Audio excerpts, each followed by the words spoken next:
Good morning বন্ধুরা। আমি আজকে একটা কথা বলার জন্য আসলাম। সেটা হলো, মধ্যবিত্ত পরিবারে জন্মগ্রহণ করে যদি নিজেকে তৈরি না করতে পারা যায়, তবে তার মতো কষ্টের আর কিছু হয় না।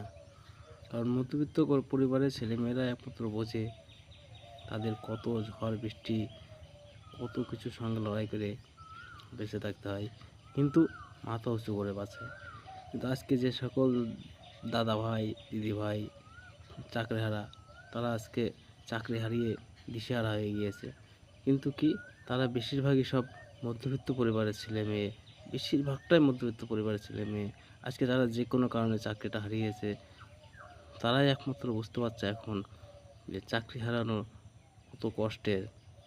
অনেক কষ্ট করে, অনেক কিছু করার পরে, অনেক চেষ্টার পরে একটা কাজ পেয়েছিল, কিন্তু আজকে যে কোনো কারণে তারা চাকরিহারা, দিশেহারা। আজ তারা দিশেহারা হয়ে পড়েছে, কারণ তাদের মা বাবা আছে, তাদের সংসার আছে, ছেলে মেয়ে আছে।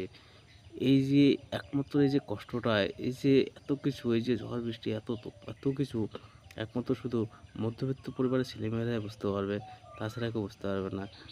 ভুল কিছু বলে থাকলে ক্ষমা করে দিও ছোটো ভাই হিসাবে।